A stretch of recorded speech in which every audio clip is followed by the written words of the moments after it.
दोस्तों, आपने Coca Cola तो जरूर पी होगी। गर्मियों में ठंडी ठंडी बोतल और फिर पहला घूंट, गले से नीचे जाती ही जो ठंडक मिलती है वो फीलिंग ही अलग होती है।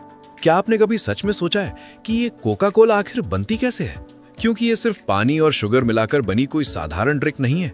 इसके पीछे छिपी है एक बहुत ही एडवांस्ड साइंटिफिक प्रोसेस, बड़ी बड़ी फैक्ट्रियां और एक ऐसा सीक्रेट फॉर्मूला जिसे आज तक पूरी दुनिया से छुपा कर रखा गया है। और सबसे हैरान करने वाली बात, दुनिया के लगभग हर देश में मिलने वाली कोका कोला का स्वाद लगभग एक जैसा ही होता है। तो आखिर ये कंसिस्टेंसी कैसे मेंटेन की जाती है? और जो चीज हम इतने शौक से पीते हैं, क्या वो हमारे शरीर के लिए पूरी तरह सुरक्षित है या इसमें कुछ ऐसी सीक्रेट्स भी छिपे हैं जिनके बारे में हमें पता होना चाहिए? आज की इस वीडियो में हम कोका कोला बनने की पूरी असली प्रक्रिया को एक एक स्टेप में बहुत ही आसान और मजेदार तरीके से समझेंगे। और यकीन मानिए, इस वीडियो के बाद जब भी आप कोका कोला पिएंगे तो आपका नजरिया पूरी तरह बदल चुका होगा।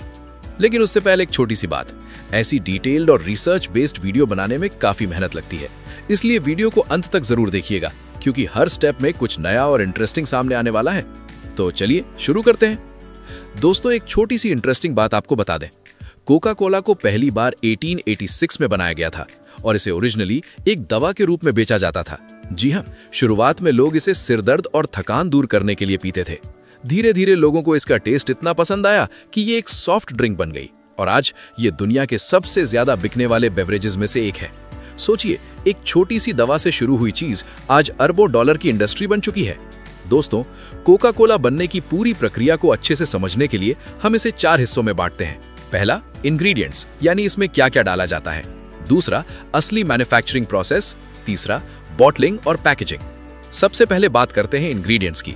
दोस्तों, कोका कोला का लगभग 85 से 90% हिस्सा सिर्फ पानी होता है, लेकिन ये कोई नॉर्मल पानी नहीं होता।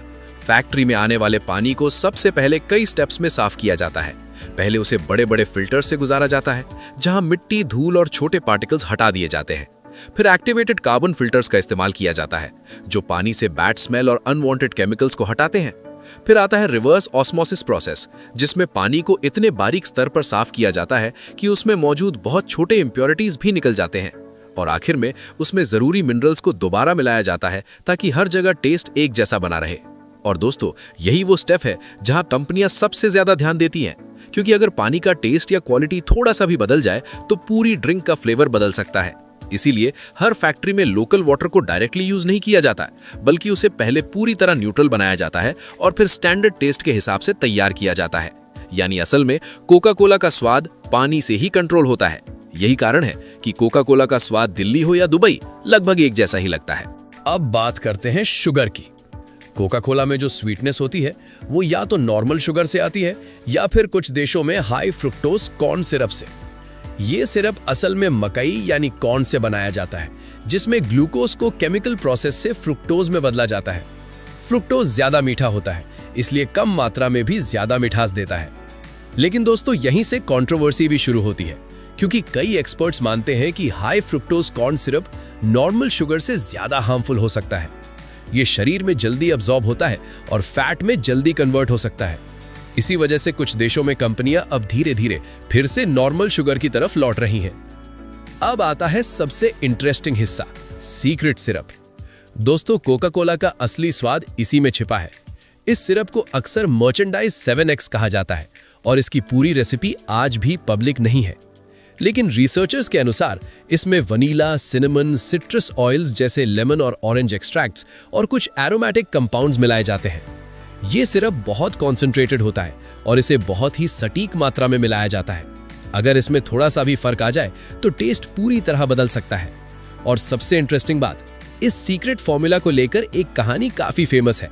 कहा जाता है कि इसका ओरिजिनल फॉर्मूला एक वॉल्ट में बंद रखा गया है और उसे बहुत कम लोगों ने ही देखा है। यहाँ तक कि कंपनी के अंदर भी हर व्यक्ति को पूरी जानकारी नहीं होती, बल्कि अलग अलग हिस्सों में जानकारी बांटी जाती है, ताकि पूरा फॉर्मूला कोई एक व्यक्ति न जान सके। यानी ये सिर्फ एक ड्रिंक नहीं, बल्कि एक वेल प्रोटेक्टेड सीक्रेट है। अब चलते हैं मैन्युफैक्चरिंग प्रोसेस की तरफ। सबसे पहले एक बड़ा मिक्सिंग टैंक लिया जाता है। इसमें प्योरीफाइड वाटर डाला जाता है और फिर उसमें शुगर या सिरप मिलाया जाता है। इस प्रोसेस को सिरप ब्लेंडिंग कहा जाता है। यहाँ हाई स्पीड मिक्सर्स का इस्तेमाल होता है ताकि हर चीज अच्छी तरह घुल जाए। इसके बाद इस मिक्सचर में फ्लेवरिंग कॉन्सेंट्रेट मिलाया जाता है।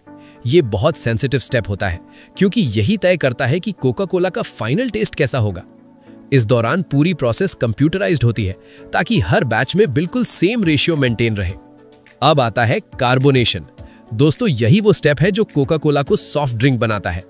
इसमें लिक्विड को बहुत ठंडा किया जाता है, लगभग 0 से 4 डिग्री सेल्सियस तक, क्योंकि ठंडे लिक्विड में गैस ज्यादा अच्छी तरह घुलती है। फिर हाई प्रेशर के साथ कार्बन डाइऑक्साइड गैस डाली जाती है।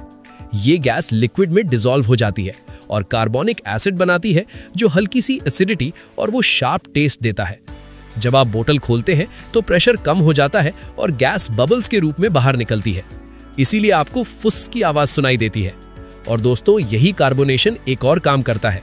ये ड्रिंक को हल्का एसिडिक बनाता है जिससे बैक्टीरिया आसानी से सर्वाइव नहीं कर पाते। यानी ये सिर्फ टेस्ट ही नहीं बढ़ाता बल्कि ड्रिंक को सेफ रखने में भी मदद करता है। अब बात करते हैं क्वालिटी कंट्रोल की। दोस्तों, हर बैच को कई बार टेस्ट किया जाता है। उसका pH level, sweetness level, gas pressure सब कुछ मेजर किया जाता है। कुछ सैंपल्स को लैब में टेस्ट भी किया जाता है ताकि कंसिस्टेंसी बनी रहे। अगर कोई भी पैरामीटर स्टैंडर्ड से बाहर जाता है तो उस बैच को रिजेक्ट कर दिया जाता है। कई बड़ी फैक्ट्रियों में तो रोबोट्स और एआई सिस्टम्स भी इस्तेमाल किए जाते हैं जो हर बॉटल को स्कैन करते हैं और स्लाइटेस्ट डिफेक्ट भी पकड़ लेते हैं। इससे ये सुनिश्चित होता है कि मार्केट में जाने वाली हर बॉटल परफेक्ट हो। अब आता है बॉटलिंग प्रोसेस। खाली बोतलों को पहले पूरी तरह स्टेरिलाइज किया जाता है। उनमें हाई प्रेशर हॉट वाटर और सैनिटाइजिंग केमिकल्स डाले जाते हैं ताकि कोई बैक्टीरिया ना बचे। इसके बाद ऑटोमेटिक फिलिंग मशीन्स में कोका कोला को बोतलों में भरा जाता है। ये प्रोसेस बहुत तेज होता है। 1 मिनट में सैकड़ों बोतलें भर जाती हैं। फिर तुरंत कैप्स लगाए जाते हैं ताकि अंदर की गैस बाहर ना निकले। इसके बाद लेबलिंग होती है, एक्सपायरी डेट प्रिंट होती है और फिर कार्टन्स में पैक करके मार्केट में भेज दिया जाता है। अब सबसे जरूरी सवाल, क्या कोका कोला पीना सेफ है? देखिए, कभी कभी पीना ठीक है, लेकिन रोज पीना प्रॉब्लम बन सकता है। एक 500 ml बोतल में लगभग 50 ग्राम तक शुगर हो सकती है, जो WHO के डेली रेकमेंडेड लिमिट से ज्यादा है। इससे ओबेसिटी, डायबिटीज और फैटी लिवर जैसी प्रॉब्लम्स हो सकती हैं।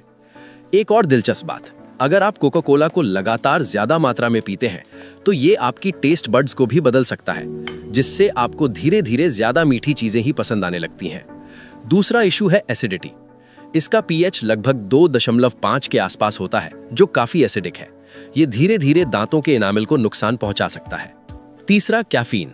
ये नर्वस सिस्टम को स्टिम्युलेट करता है, लेकिन ज्यादा लेने पर एंजाइटी, स्लीप प्रॉब्लम्स और हार्ट रेट बढ़ा सकता है। अब बात करते हैं डाइट कोक की। इसमें शुगर की जगह आर्टिफिशियल स्वीटनर्स जैसे एस्पर्टेम या सुक्रालोज डाले जाते हैं। इसका फायदा यह है कि इसमें कैलोरीज बहुत कम होती हैं, लेकिन कुछ स्टडीज के अनुसार ज्यादा मात्रा में आर्टिफिशियल स्वीटनर्स भी बॉडी पर नेगेटिव इफेक्ट डाल सकते हैं। कुछ लोग ये भी मानते हैं कि डाइट ड्रिंक्स ब्रेन को कंफ्यूज कर देती हैं, क्योंकि टेस्ट तो मीठा लगता है लेकिन कैलोरीज नहीं मिलती, जिससे हंगर सिग्नल्स डिस्टर्ब हो सकते हैं। हालांकि इस पर अभी भी रिसर्च जारी है और साइंटिस्ट्स की राय अलग अलग है। अब आखिर में बात करते हैं इसके वेरिएंट्स की। कोका कोला सिर्फ एक फ्लेवर नहीं है, इसने कई वर्जन्स लॉन्च किए हैं, जैसे Coke zero, vanilla Coke, cherry Coke, lemon Coke और कई बार लिमिटेड एडिशन फ्लेवर्स भी आते हैं, जैसे कॉफी फ्लेवर या सीजनल स्पेशल ड्रिंक्स। और कंपनी सिर्फ फ्लेवर्स ही नहीं, पैकेजिंग में भी एक्सपेरिमेंट्स करती रहती है। कभी पर्सनलाइज्ड नेम वाली बॉटल्स तो कभी स्पेशल फेस्टिवल एडिशंस, ताकि लोगों को एक नया एक्सपीरियंस मिले। अगर पूरी कहानी को एक लाइन में समझें तो कोका कोला एक हाईली कंट्रोल्ड साइंटिफिक प्रोसेस का रिजल्ट है, जहां हर ड्रॉप को प्रिसिजन के साथ तैयार किया जाता है। लेकिन दोस्तों, एक और बात, आज दुनिया तेजी से बदल रही है। लोग अब हेल्दी ऑल्टरनेटिव्स की तरफ बढ़ रहे हैं। इसीलिए कोका कोला जैसी कंपनियां भी अब लो शुगर, नो शुगर और नेचुरल इंग्रेडिएंट बेस्ड ड्रिंक्स पर काम कर रही हैं। यानी आने वाले समय में ये ड्रिंक भी बदल सकती है। तो दोस्तों, अगली बार जब आप कोका कोला पिए तो सिर्फ उसका टेस्ट एंजॉय मत कीजिए, बल्कि ये भी सोचिए कि इसके पीछे कितनी साइंस, टेक्नोलॉजी और हिडन फैक्ट्स काम कर रहे हैं। दोस्तों, यही थी कोका कोला की डिटेल्ड कहानी। कमेंट में जरूर बताइएगा आप इस वीडियो को किस शहर से देख रहे हैं और आपको ये जानकारी कैसी लगी। वीडियो पसंद आई हो तो लाइक जरूर करें और ऐसे ही ज्ञानवर्धक वीडियो के लिए चैनल को सब्सक्राइब करना ना भूलें। अब मैं चलता हूं, तब तक आप इन 2 वीडियो को जरूर देख लीजिए। वीडियो बहुत अच्छी है।